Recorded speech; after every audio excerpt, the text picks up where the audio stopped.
Este sistema de salud queremos que se reforme, porque así no va ningún Pereira. Así vamos a tener cada vez más muertes innecesarias, pudiendo ser salvadas. Y nosotros necesitamos es aumentar la vida, no aumentar la muerte. Norte de Santander sí que es testigo de que hay políticas públicas que lo que hacen es aumentar la muerte y no aumentar la vida, y esas políticas públicas no sirven. Aquí estamos haciendo entonces la reforma a la salud en la práctica. Y le he pedido al ministro y al superintendente, dadas las amenazas que dicen que se ciernen sobre la reforma a la salud que presentamos, que se profundicen las reformas dentro de la ley actual. Y se pueden. Por ejemplo, en la prensa han dicho todos los días prácticamente que no hay medicamentos. Y cuando uno va a preguntar o a averiguar por qué no hay medicamentos, encuentra una serie de estadísticas que le pido al superintendente publique para que la población sepa qué pasa.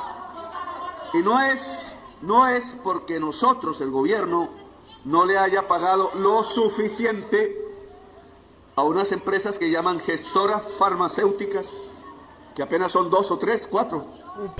Entre esas, bueno, no voy a mencionar con nombres propios, pero cuando se habla de 3, 4 empresas que en todo el país compran los medicamentos a los laboratorios nacionales o extranjeros y se los entregan a los pacientes afiliados a las EPS que han enfermado, pues lo que encuentra es que han recibido muchísimo más dinero del que deberían recibir y se han chupado buena parte de los recursos públicos de la salud.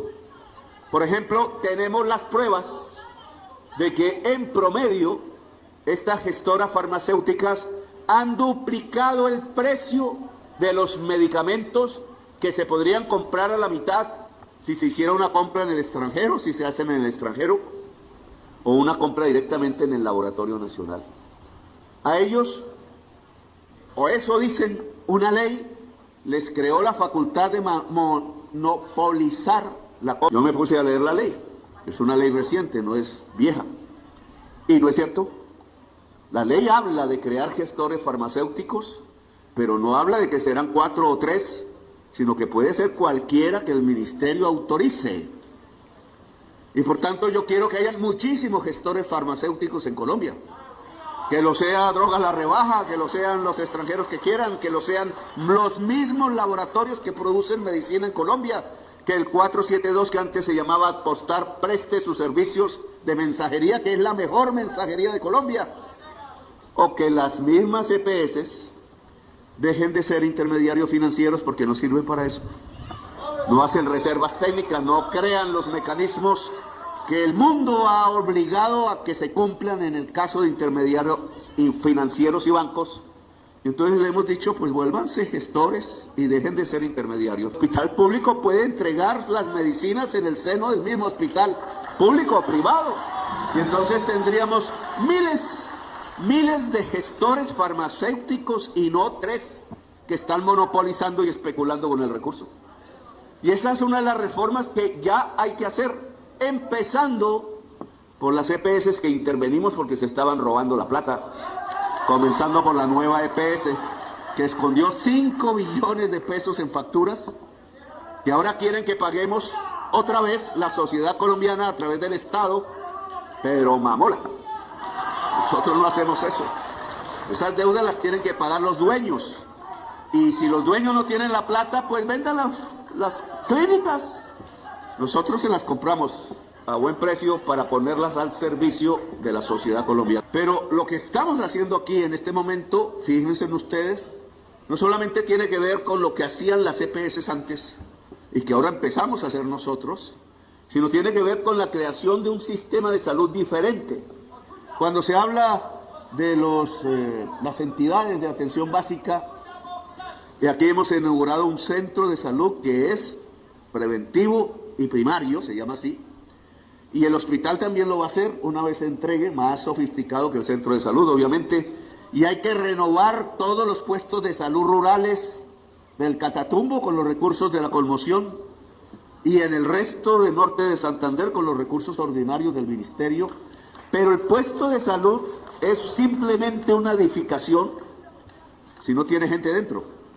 Y nosotros lo que queremos es que esa gente sea un personal de salud contratado por el hospital local con dinero público de la nación pero que no se quede encerrado en el puesto de salud, sino que vaya a cada vereda sabiendo dónde queda cada casa, en una rutina diaria que permita que toda la población de Norte de Santander termine siendo visitada 2 o 3 veces al año por una médica, un médico, un cuerpo de enfermeros, para detectar la enfermedad temprana, y este es el punto de por qué lo hacemos, o para prevenirla, porque hay enfermedades como la diabetes, porque por estar comiendo azúcar se produce.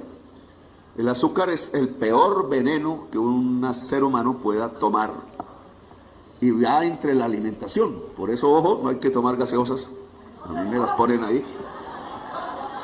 Hay que eliminar al máximo el azúcar, no totalmente, porque la diabetes entonces tenemos que pagarla del bolsillo de todos los colombianos, y son miles y miles de enfermos que hay que suministrarles de por vida la insulina. La insulina también la están acaparando. Y yo le pedí al superintendente de salud que allí donde se detecte bodegas llenas de medicamentos que no entregan a la población, buscando que la población se vaya contra el gobierno, y esas sí salen por la prensa, se allanen, secretario. Y me van a decir que eso es una dictadura, y no, eso es la ley de la República. Lo que pasa es que no se ha usado en favor del pueblo, sino que solo se usa en favor del rico epulón, como lo vimos en la Comisión Séptima del Senado. Estas reformas, entonces, ¿qué buscan? Que si prevenimos la enfermedad o la detectamos temprano, es muchísimo más barato tratarla, puede resultar 0 pesos, y en cambio si ellas ya enfermas, ya con las dolencias, van a un hospital, las personas enfermas, generalmente a la EPS, que le retarda 3 meses aún más para darles la cita, que también es ilegal. Me toca meterme también en este tema, superintendente. Ese jueguito que padecen casi todas las personas, de esperar una autorización, eso no lo permite la ley. Y entonces EPS que lo haga, superintendente, está quebrando la ley. No se permite, por la siguiente razón: el gobierno paga por todos los afiliados que tenga esa EPS con sus beneficiarios el dinero de antemano. Y entonces, ¿por qué una señora con cáncer está diciendo que tiene que esperar autorización para verlas, si nosotros ya pagamos? Entonces lo que está sucediendo ahí es una trampa, porque si nosotros ya pagamos, no hay que ir a pedir autorización, hay que ir a verse con el especialista que tradicionalmente está viendo a la señora. La cita la pondrá él por teléfono con la señora, si es que está muy cotizado, si no, casi de inmediato.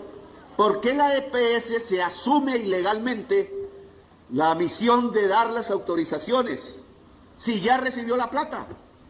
¿O la recibió en Adres? Porque ahora hacemos que Adres gire directamente al hospital. Pues por una sola razón: entre más se demore, más ganan. Otra vez el negocio particular, porque no gastan la plata que ya les dimos, se queda por ahí, antes era en un banco, o la usan con otro propósito, que es no ir a las reservas técnicas, discúlpenme en estas parablejas, pero eso es lo que debería ser una aseguradora, sino que se van y se compran una clínica, o peor aún, un jet particular para llevar a la novia a Miami, o peor aún, un campo de golf en Miami, y allá se va quedando la platica del Estado, que es la plata del pueblo, y se la roban. Y esto lo hemos detectado por billones de pesos, no por miles de millones, no por centenares de miles de millones, sino por billones. Y la prensa, que no nos quiere, tiene el cinismo de que cuando hacemos la denuncia, entonces dicen que nosotros somos los culpables. Y es demostrado cómo se roban el dinero del pueblo para hacer negocios particulares. En un caso como Cosalud, fíjense ustedes cómo se hace: 250.000 millones, algo así, le entregó el Estado a la EPS privada llamada Cosalud, que es de Cartagena, y el gerente la usó, ese dinero fue para ponerlo de fianza para un préstamo que él se asumió del Banco Sudamericano. Increíble. 250.000 millones de préstamo, y no pagó. Y entonces el dinero, la fianza, es reclamada por el banco, pero ese dinero era el que habíamos dado dinero público a la EPS para atender, porque así lo ordena la ley, exclusivamente para nada más a los pacientes. Lo que estamos haciendo aquí entonces es quitar todo eso. Es que haya la prevención, que existan los médicos y médicas pagados por el Estado para que visiten directamente a las personas, no se necesita ninguna autorización. Y cuando se detecte la enfermedad, la remisión obligatoria, sin esperar autorización, porque la firma de ese médico, de esa médica, es suficiente para el centro más especializado que escoja al paciente, no que escoja la EPS. Esa es la reforma. Ahí matamos el negocio. Porque si el paciente escoge, a lo mejor por costumbre escoge lo mismo que iba antes, pero el paciente se va informando. Si estoy enfermo de cáncer, no voy a ir donde no me tratan bien el cáncer, me muero. Tengo que buscar lo mejor, y ahí ya no es la clínica del dueño de la EPS, puede ser otra. Y esa libertad del paciente entonces destruye algo que llamamos en el Congreso la integración vertical, que es el método con las medicinas más preferido para llevarse el dinero público hacia la ganancia particular de unas personas que ya muchas ya no viven en Colombia, sino en Miami y en Madrid. Bien, entonces estas reformas tienen que implementarse de inmediato. No vamos a esperar al Congreso, compañero Villamizar, porque no lo necesitamos, porque se puede hacer bajo las actuales leyes, solo se necesita audacia y decisión. Toda EPS que quiera salirse del problema en que ya está, porque por eso quiebran una tras otra, que es ser aseguradoras financieras, y entonces tienen la obligación de las reservas técnicas y no cumplen porque es ahí donde se llevan la plata, pues ahí entran en causal de disolución o de causal de intervención. Pues les invito a que no sigan en ese problema, que se convierten en gestores farmacéuticos. Les daremos unas misiones, se le pagará por ellos, no les vamos a robar nosotros, pero no tendrán ya la función de intermediar los recursos.